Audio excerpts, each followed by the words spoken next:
interesante que Guillermo de la Peña rescata este concepto de Eric Wolf para narrarnos la historia de la antropología en nuestro país, ubicando, por ejemplo, a los antropólogos y antropólogas como estos cultural brokers que establecen distintos modos de articulación con las sociedades, con las instituciones, con los territorios y sobre todo con la diversidad. De esta manera vamos comprendiendo desde el planteamiento de Guillermo de la Peña cómo distintos antropólogos al ejercicio de sus antropologías van generando espacios de encuentro, donde en veces el Estado, en otras veces las necesidades sociales, son las que establecen sus puntos de inflexión, así como sus transformaciones en términos teóricos y también sus cambios en términos metodológicos. Desde esta idea comenzamos este texto donde nos señala Guillermo de la Peña que a principios del siglo XX, especialmente entre 1900 y 1930, esta idea de evolucionismo, mestizaje e historicismo cultural que estaba permeado en las antropologías anglosajonas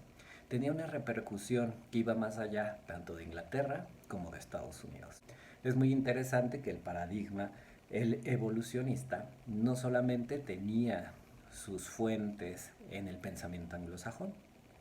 En México, por ejemplo, a partir de finales del siglo XIX, Andrés Molina Enríquez comienza a generar reflexiones desde los ámbitos de la historia,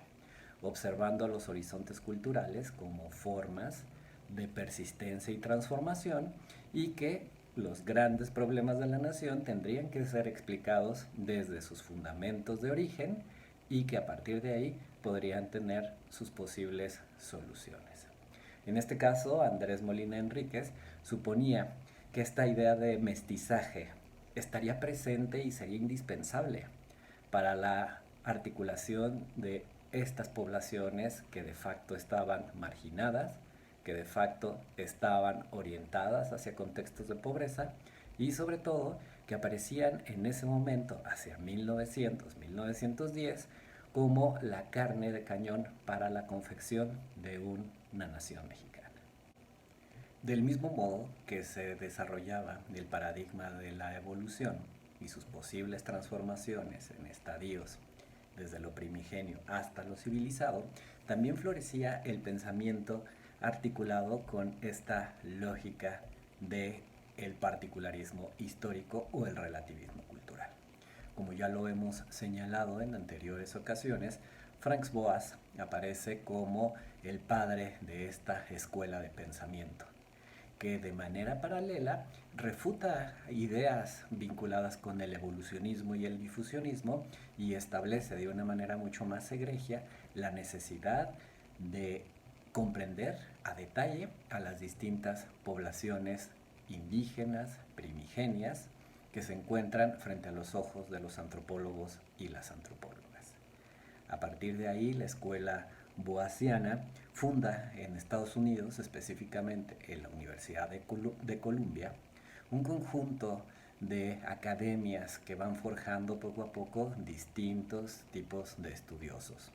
los cuales no solamente tienen dentro de la articulación de la geografía cultural uno de sus principales ámbitos, sino también la articulación con otro tipo de conocimientos, especialmente vinculados hacia la lengua, hacia la historia, hacia elementos articulados con la arqueología y específicamente van desarrollando también distintas tareas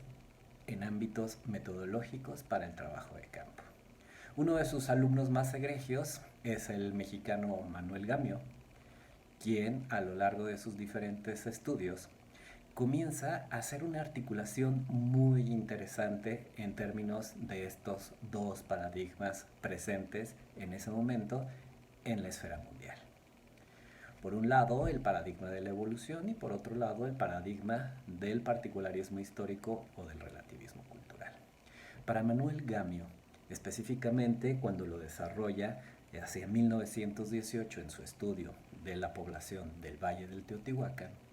Era importante no solamente comprender los horizontes históricos de esa cultura, sino también generar un proyecto en el cual esta cultura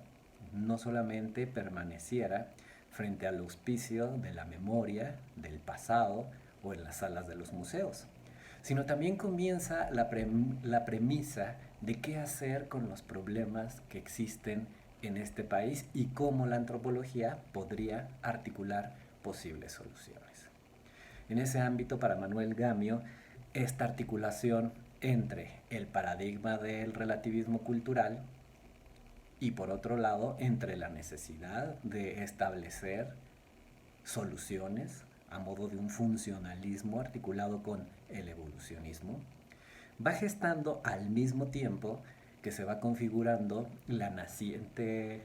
nación mexicana que surge después de la revolución, esta idea del mexicano,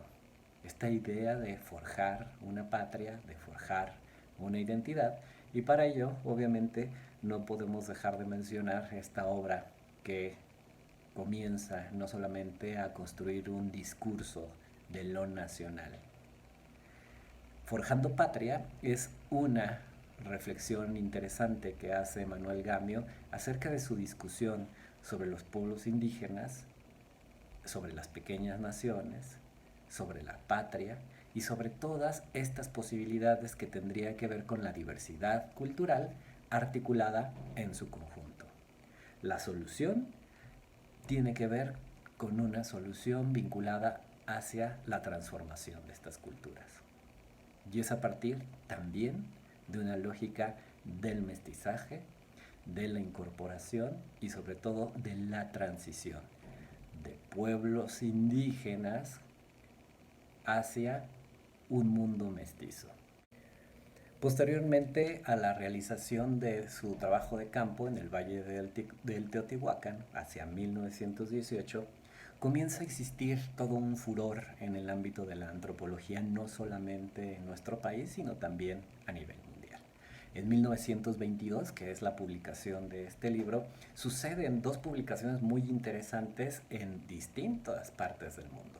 Una de ellas, sin lugar a duda, es Los Argonautas del Pacífico Occidental, de Malinowski, y de Andaman, de Radcliffe Brown. En ese momento de la antropología podríamos visualizar a la antropología en México articulada no solamente de manera pareada en el término de un nivel de producción de conocimiento, sino también en el desarrollo de una teoría antropológica y de una metodología para la investigación sociocultural. El país va cambiando de manera imparable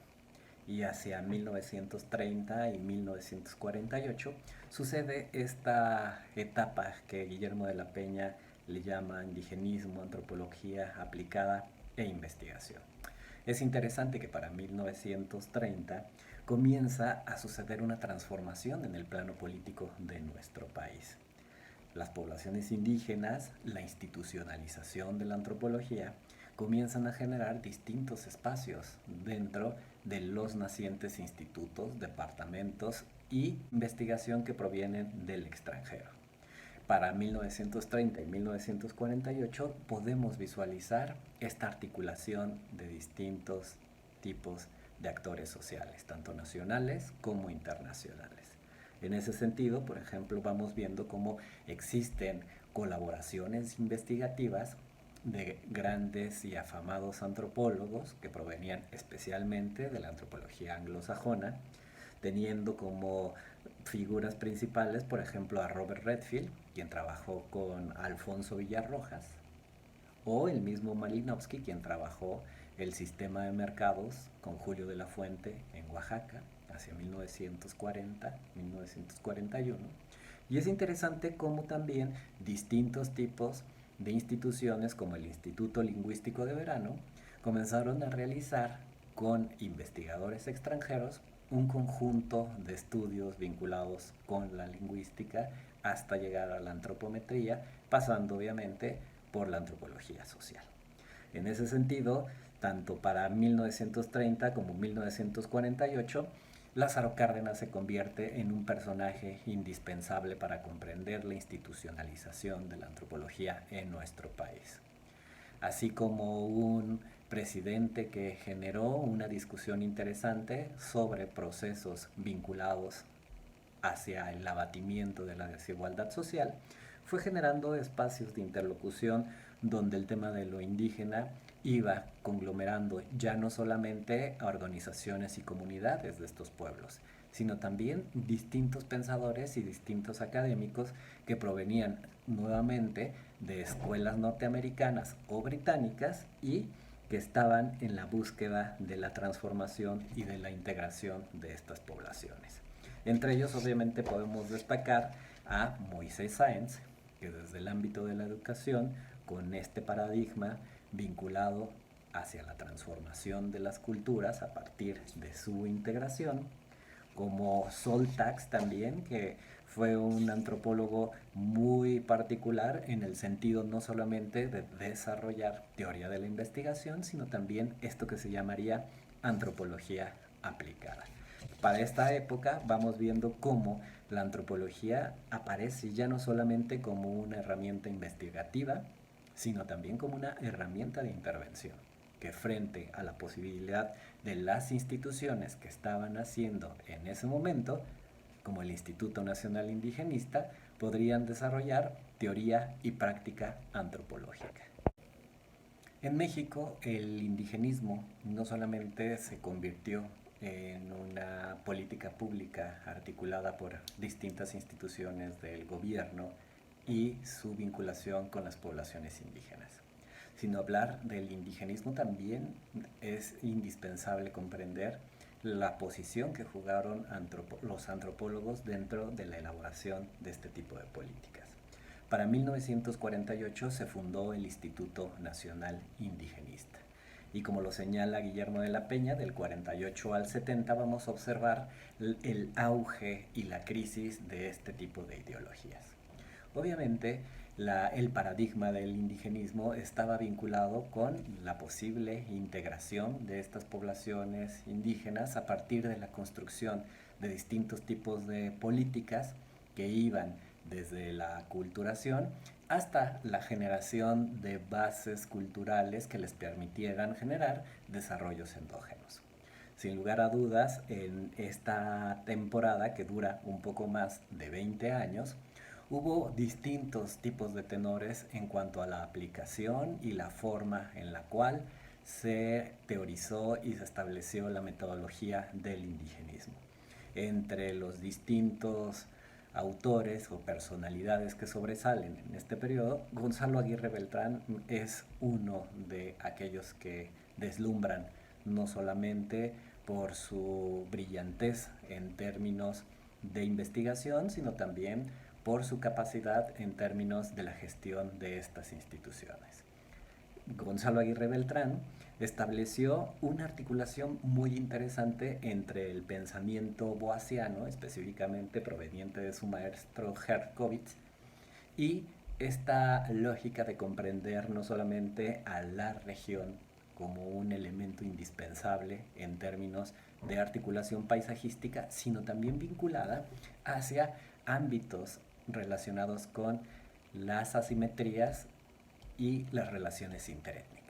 De tal manera que Gonzalo Aguirre Beltrán también hace una mezcla muy interesante de distintas tradiciones teóricas para generar su propia antropología o su propia perspectiva de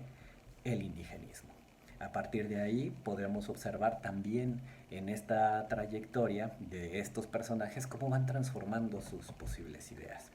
Obviamente, para hablar de Gonzalo Aguirre Beltrán tendríamos que tener un espacio mucho más amplio, puesto que no solamente fue sobresaliente en la elaboración de una teoría antropológica, sino que también le tocó ser pionero en distintos ámbitos de generación de estos espacios institucionales. Específicamente en el INI, que es el Instituto Nacional Indigenista, que hoy en día se llama Instituto Nacional para los Pueblos Indígenas y que en otro momento se llamaba Comisión Nacional para el Desarrollo de los Pueblos Indígenas, generó esta estrategia de articulación institucional a partir de la fundación de los centros coordinadores indigenistas en aquellas regiones donde había un sinnúmero de problemáticas a partir de las relaciones asimétricas y coloniales entre indígenas y mestizos. De tal manera que Gonzalo Aguirre Beltrán pudo conocer las distintas facetas vinculadas con la discriminación, el racismo en distintas partes de nuestro país. A partir de ahí, y con su experiencia vinculada en los estudios relacionados con las poblaciones afrodescendientes, de las cuales él es uno de los principales pioneros en todo nuestro país, va desarrollando esta teoría vinculada hacia las regiones de refugio, comprendidas como aquellos espacios de resistencia étnica donde las poblaciones indígenas han podido conservar elementos significativos de su cultura vinculados con la organización social, los sistemas de parentesco, la cosmovisión y una identidad colectiva. ¿Para qué? Para poder hacerle frente a esta lógica mestiza, asimétrica, que usualmente tiene los espacios centralizados del poder político y del poder económico. Para muchos, Gonzalo Aguirre Beltrán fue uno de los egregios antropólogos que le ha dado identidad a nuestra antropología nacional. Sin embargo, el espíritu del tiempo, llegando hacia finales de la década de los 60, transformaría de una manera muy interesante ese paradigma. Al igual que sucedía como en otros contextos internacionales, 1968 se convierte en un año paradigmático, no solamente para los movimientos sociales en el mundo, sino también para la reflexión crítica de la vinculación entre el Estado y la sociedad. México no fue exento a esta reflexión y a esta movilización social que terminó en represión. En nuestro país, hacia 1968 había ya una naciente y un florecimiento del pensamiento marxista y de la reflexión crítica sobre las distintas políticas vinculadas con el Estado. El indigenismo apareció como uno de estos espacios en los cuales la antropología había aparecido como al servicio del gobierno. A partir de ahí, distintos pensadores, antropólogos y antropólogas, comienzan esto que se le llama la quiebra de la antropología con el Estado, en lo cual no solamente se manifiestan en contra del afán colonialista, extractivista y segregatorio del Estado frente a estas poblaciones, sino que también comienzan a generar un nuevo propósito de la antropología, así como la confección de distintos tipos de formas metodológicas para su aplicación. Es interesante que para 1968, década de los 70, nuestro país también había cambiado.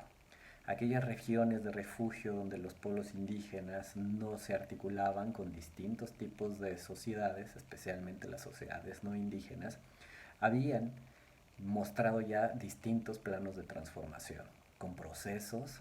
de pauperización del campo mexicano. Empezó una movilización en términos migratorios hacia las nacientes y crecientes grandes ciudades de nuestro país. Para 1970, por ejemplo, las presencias indígenas en áreas urbanas eran ya de notarse y destacarse, obviamente, en la construcción de esta enorme Ciudad de México, así como en Monterrey y Guadalajara.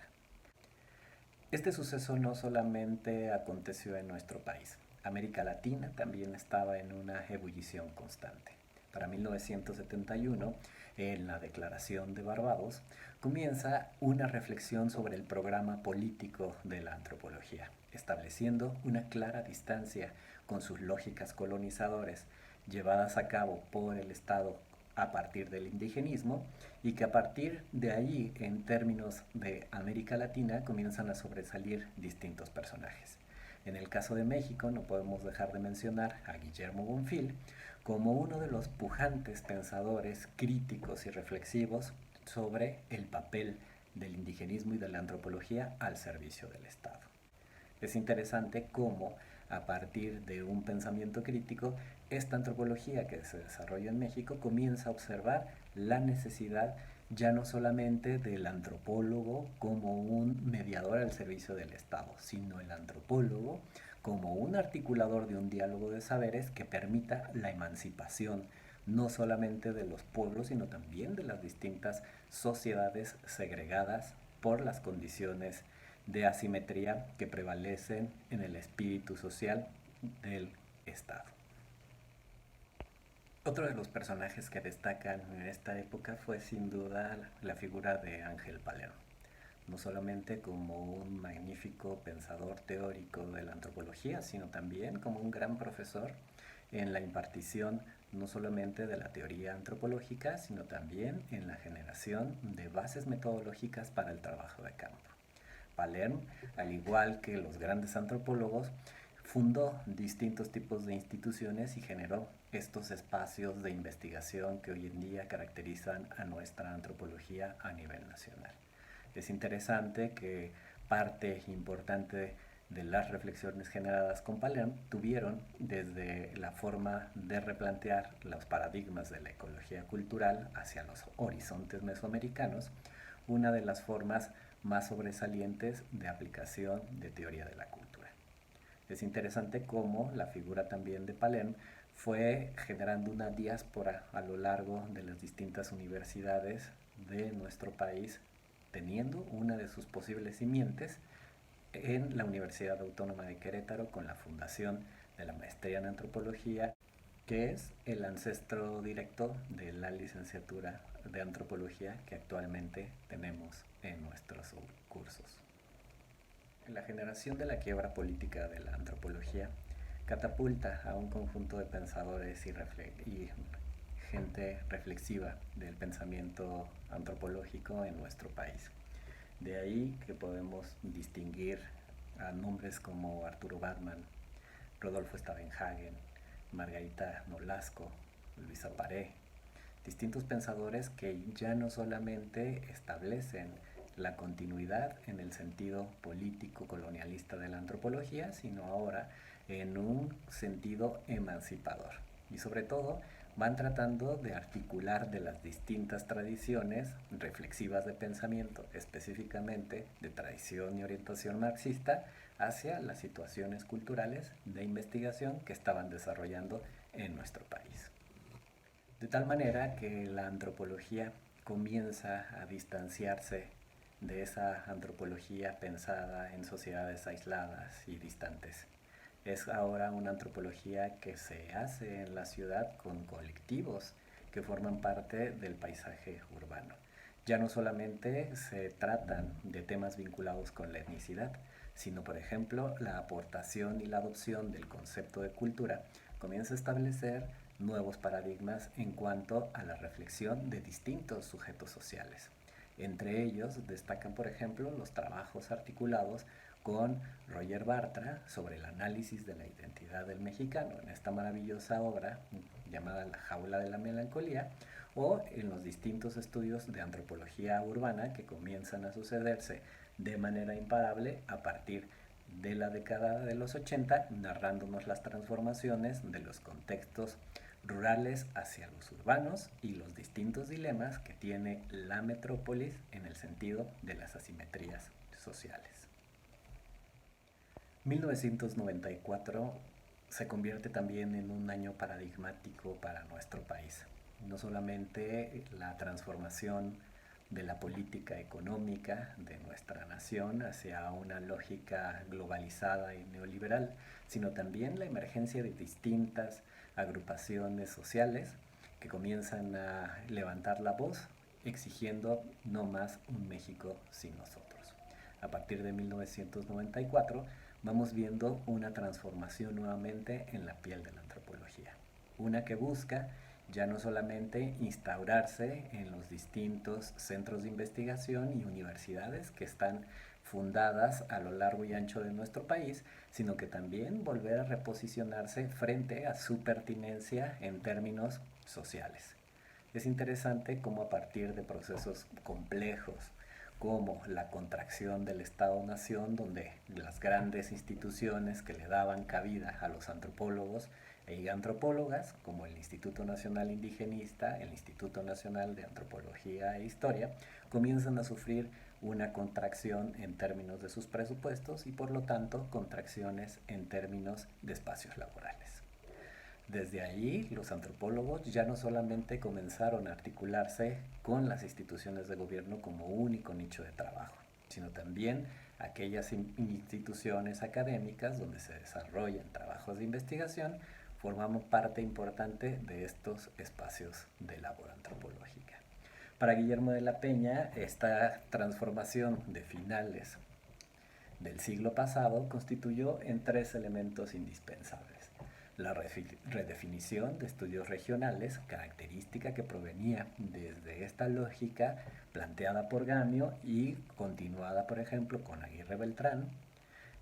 y que ahora ya no solamente se contemplan las unidades en términos nacionales como forma de vinculación identitaria de los colectivos, sino ahora la redefinición de regiones hablando más allá de lo nacional en articulación con sociedades dinámicas, globales, interactivas e hipercomunicadas.